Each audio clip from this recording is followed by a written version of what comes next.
I remember the first time I truly noticed it, not in myself, but in someone sitting right across from me.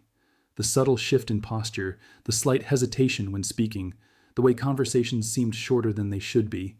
It wasn't obvious at first, but once you see it, you can't unsee it. Bad breath, not the kind you fix with a mint or a quick brush, but something deeper, something persistent, something that lingers no matter how many times you try to cover it up. And that's when the question started to bother me. Why? Even with daily brushing, mouthwash, flossing, and regular dental visits, do so many people still struggle with bad breath? It didn't make sense at first. I mean, we live in a world full of oral hygiene products. There are shelves upon shelves at every pharmacy dedicated to toothpastes, mouthwashes, whitening strips, tongue scrapers, water flossers, charcoal powders, and more. Every commercial promises fresh breath. Every product claims to be the solution. And yet, people are still struggling. Not just a little.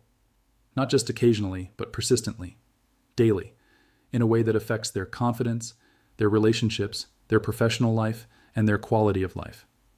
I started paying attention, listening more closely, not just to what people said, but to what they didn't say. The discomfort, the quiet embarrassment, the subtle ways people avoid getting too close, the way they cover their mouth when they laugh, the way they turn slightly when talking to someone face to face, the little behaviors that become so routine the person barely notices them anymore, but those around them do. And what I discovered changed the way I look at oral health completely. Because the truth is, bad breath is rarely just about your mouth. It's often a signal that something deeper inside your body is out of balance. Most people are taught to treat bad breath as a surface level issue. Brush harder, use stronger mouthwash, chew gum, spray something minty, and when that stops working after an hour or two, do it again and again and again. But what if that's not the real problem? What if you're only masking the symptoms while the root cause continues to grow silently? Think about it this way. If your car has a warning light on the dashboard, and instead of checking the engine, you just put a piece of tape over the light disappears. But the engine problem doesn't. That's what most oral hygiene products are doing. They cover the warning light, they mask the signal, they make you feel like you've handled it, until 2 hours later when the smell comes back and you reach for the mouthwash again. It's a cycle that never truly ends. And the worst part? People start to believe this is just how it is, that some people are just more prone to bad breath, that it's genetic, that it's unavoidable, but that's not what the science says. As I kept digging, one pattern became impossible to ignore. People dealing with persistent bad breath often had something else in common: bleeding gums. At first it seems unrelated. You brush your teeth and notice a little blood on your toothbrush or in the sink. You shrug it off. Maybe you think you brushed too hard. Maybe you've been brushing too lightly and this time you got a little more aggressive, so you don't think much of it. But here's what's important to understand. Your body doesn't send signals without a reason. Bleeding gums are not random. They are not simply the result of brushing too hard. In most cases, they are a sign of inflammation, a sign that the environment inside your mouth is not balanced, a sign that the delicate tissue of your gums is under stress, and has been for a while. And here's where things get even more interesting. Your mouth is not isolated. It's directly connected to your gut, your immune system, your entire internal ecosystem. This is not a new idea. Researchers and physicians have been studying the connection between oral health and systemic health for decades. What they've found is remarkable and honestly a little unsettling if you've been treating these things as separate. The state of your oral microbiome, the community of billions of microorganisms living inside your mouth, has a direct influence on your digestive system, your inflammatory response, and even your cardiovascular health. When the balance of bacteria in your mouth is disrupted, it creates an environment where harmful bacteria can thrive. These bacteria produce compounds called volatile sulfur compounds, VSCs, which are largely responsible for bad breath. But they also contribute to gum inflammation, tissue breakdown, and a cascade of other effects that extend far beyond your teeth and gums. And what disrupts this balance in the first place? A lot of things. Stress, poor diet, overuse of antibiotics, alcohol-based mouthwashes that kill indiscriminately, both the bad and the beneficial bacteria, low water intake, mouth breathing, and a digestive system that isn't functioning optimally. When the balance of bacteria in your mouth, and even in your digestive system, is disrupted, it can create the perfect conditions for bad breath to thrive, and no amount of mouthwash can fix that. That realization hit hard, because it explains why so many people spend years and a lot of money on dental treatments, special products, and temporary solutions without ever solving the real issue. They're fighting the symptom, not the cause. I spoke with people who had been dealing with this problem for 5, 10, even 15 years. People who had tried everything on the market, who visited their dentist regularly, followed every recommendation, bought every product that promised results, and still woke up every morning with that same familiar problem. One person told me something I'll never forget. They said, "I started carrying mints everywhere, not because I wanted them, but because I was afraid. Every time I was about to talk to someone, I'd pop one in. Before meetings, before dates, before family dinners, I was spending more on breath mints every month than I was on groceries." That's not a breath problem anymore. That's a quality of life problem. That's anxiety. That's social restriction. That's a daily tax on your confidence that compounds over time and shapes the way you move through the world. And the frustrating part is, it doesn't have to be that way. But then, something unexpected started to emerge from the research. A simple, accessible ingredient. Not something exotic, not something expensive, not something hidden behind complicated routines or available only through specialist clinics. Just one ingredient that, when used consistently, has been observed to help support the balance of oral bacteria from within. And that's the key, from within.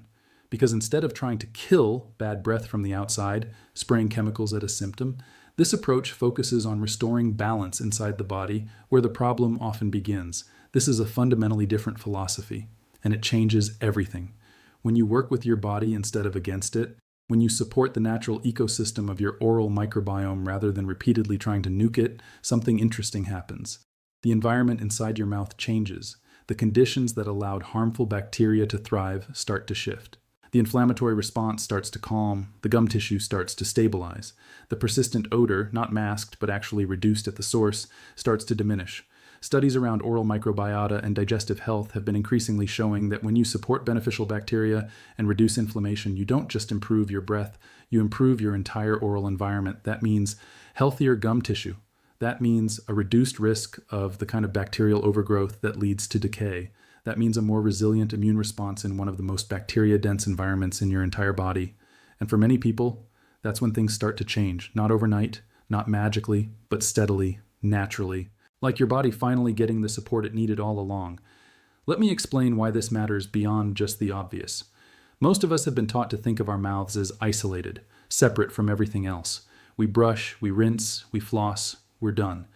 It's a maintenance routine, 30 seconds twice a day maybe.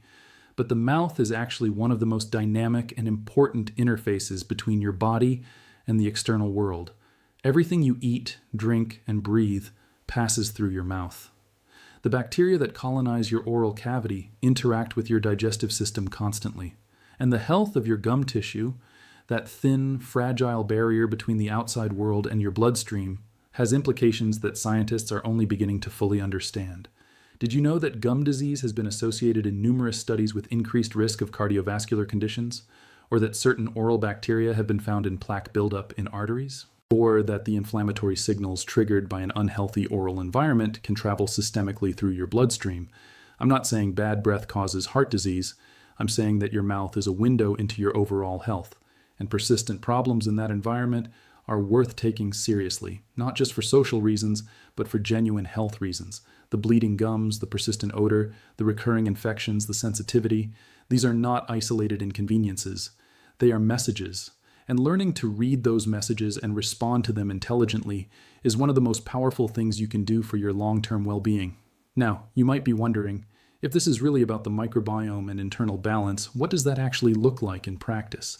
That's the part where most information stops. It explains the problem, maybe even explains the mechanism, and then leaves you with a vague suggestion to eat better or reduce stress, which isn't helpful. What people actually need is practical, specific guidance, something they can apply today, something that fits into a real life with real constraints, time, budget, routine, and that's exactly what we put together. Because once we understood the underlying mechanism, once we had a clear picture of what was actually going on in the oral environment and how to address it at the root level, the next step was to translate that into something usable, something that isn't complicated, something that doesn't require you to overhaul your entire lifestyle. Just a consistent daily practice built around that one key ingredient and a handful of simple supporting habits that help your body maintain the balance it's trying to achieve. Now, if you've been dealing with persistent bad breath, spending money on products that only work for a few hours, or feeling frustrated because nothing seems to truly solve it, we left a practical guide in the first link in the description, showing exactly how to apply this method in a simple daily routine. Click and check it out. Because once you understand how this works, things start to make sense. The bleeding gums, the recurring bad breath, the cycle that never seems to end. They're not random problems. They're connected. And when you begin to address the root cause, supporting your body instead of fighting symptoms, you start to break that cycle. I want to talk for a moment about what that cycle actually looks like in real life, because I think a lot of people are stuck in it without fully realizing it. It usually starts with the mouthwash. You use it every morning, it kills bacteria, and temporarily your breath improves. But the mouthwash doesn't discriminate. It kills the beneficial bacteria too, the ones your body depends on to maintain balance. And as those beneficial bacteria are wiped out repeatedly day after day, the harmful ones have less competition. They repopulate faster. They establish themselves more firmly so the bad breath comes back sooner, so you use the mouthwash more, or a stronger version, or add in a whitening rinse, or start using a tongue scraper aggressively 3 times a day. And each intervention creates a little more disruption. Each disruption makes the ecosystem a little more unstable. And an unstable ecosystem, one that keeps getting reset to zero instead of being allowed to develop a healthy community of microorganisms, is one that never fully heals. This is why people report using a product for years and still having the same problem. The product wasn't making things better. In some cases, it may have been making things worse, or at least preventing improvement. Breaking this cycle doesn't mean you stop cleaning your teeth. It means you become more intentional about how you clean them. What you're trying to achieve, what you're trying to preserve. That shift in perspective changes everything about the approach, and it's not difficult to make. I've seen this shift happen in real people. The moment when something clicks, when they stop chasing quick fixes and start building consistency, small changes done daily, that's what creates real impact. And what's even more powerful is the sense of relief that comes with it. Not just the practical relief of not having to worry about your breath in social situations, though that's real and it matters enormously, but the deeper relief of understanding. That feeling of finally understanding what's been happening in your body, of no longer feeling confused or stuck or dependent on temporary solutions, of knowing that there is a mechanism and you now understand it and you know what to do about it. That knowledge is empowering in a way that a product can never be. Because once you understand how something works, no one can take that from you. You're not dependent on a brand or a product line or a marketing campaign. You understand the biology, you know what your body needs, and you can give it that, simply, consistently, and indefinitely. There's also something important to say about the emotional dimension of this issue that doesn't get discussed enough. Bad breath affects people psychologically in ways that are deep and often invisible. People become hyper-aware of their own breath in a way that creates genuine anxiety. They monitor themselves constantly. They rehearse conversations in their head, thinking about how close they're standing, whether the other person seems comfortable, whether they detected something. They pull back from relationships, professional and personal. They decline invitations. They avoid intimacy. Some people develop what psychologists call halitophobia, an excessive fear of bad breath that persists even when the breath has actually improved. It's a condition born from years of living with uncertainty about your own body.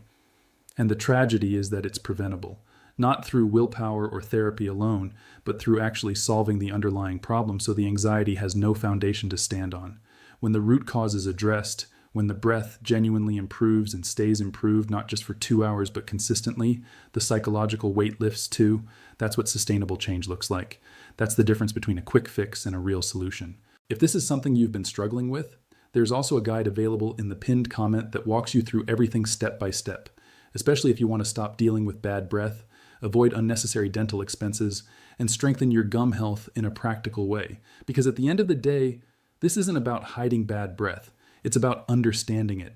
And understanding it means recognizing that your body is not your enemy. It's not doing something wrong. It's doing its best with the environment it's been given. And when you give it a better environment, when you support it instead of fighting it, it responds. That's not wishful thinking. That's biology. Your body is constantly trying to restore balance. Every system in your body is oriented toward health, toward homeostasis, toward optimal function. The question is never whether your body wants to be well. It always does. The question is what's getting in the way. And for a surprising number of people dealing with persistent oral health issues, what's getting in the way is the very routine they think is helping. The mouthwash that's disrupting their microbiome. The diet that's feeding the wrong bacteria. The dehydration that's allowing bacterial concentrations to rise. The mouth breathing at night that's drying out the oral environment and triggering inflammation. These are all solvable problems, simple problems in fact. Not easy in the sense that they require no effort, but simple in the sense that they don't require expensive treatments, prescriptions, or complicated protocols. They require awareness, and then they require consistency. Science continues to show us that our bodies are deeply interconnected, that symptoms are often messages, and that when we listen and respond the right way, change becomes possible. Not instant, but real and sustainable. There's a reason the most lasting health improvements people experience aren't the result of a single dramatic intervention. They're the result of small, consistent practices applied over time. Habits that slowly shift the environment, change the conditions, and allow the body's own regulatory systems to do what they're designed to do. The person who fixes their bad breath permanently isn't the one who found the most powerful mouthwash on the market. It's the person who figured out why the bad breath was there in the first place and addressed that. The person who stops their gums from bleeding isn't the one who switched to the softest toothbrush. It's the person who understood that bleeding gums are an inflammation signal and took steps to reduce the inflammation systemically, not just locally. That's the depth of understanding we're talking about, and it's available to everyone. You don't need a medical degree. You don't need expensive tests or specialist consultations. You need good information, clearly explained, with a practical path forward. That's what the guide in the first link in the description provides. It lays out the mechanism clearly. It explains what's happening and why. And then it walks you through the specific practical steps you can take, starting today, to begin addressing this at the root level. Not to mask, not to cover up, but to actually change the conditions inside your body that are creating the problem in the first place. So if you've been looking for a solution that actually makes sense, one that doesn't rely on temporary fixes but on understanding and consistency, maybe this is the moment things start to shift for you. Because this problem is more common than people admit, and it's more solvable than people believe. The gap between those two realities is just information, the right information, applied consistently. And you now have the foundation of that information. The rest is in the guide, the first link in the description. Click on it, read through it, and start applying it, because you don't have to keep living in that cycle. The breath mints, the constant monitoring, the social anxiety, the frustration of spending money on things that don't work, that doesn't have to be your life. There's a better path, and it starts with understanding your body, not fighting it. And if you want to keep learning more about how your body works and how simple changes can lead to powerful results, make sure you subscribe to the channel, because this is just the beginning. We're going to keep going deeper into the topics that most people either don't talk about or don't explain clearly. The connections between the gut and oral health, the way inflammation shows up in unexpected places, the habits that seem harmless but are quietly working against you, and the simple evidence-supported practices that make a real difference over time. This channel exists to cut through the noise, to give you information that is actually useful, not to sell you a product, not to scare you into clicking, but to help you understand your body better so you can take care of it better. That's the mission. And it starts with conversations exactly like this one, so stay tuned, subscribe, and check the guide in the first link in the description if you're ready to take the next step. Your body is ready to respond. Give it the right support, and it will.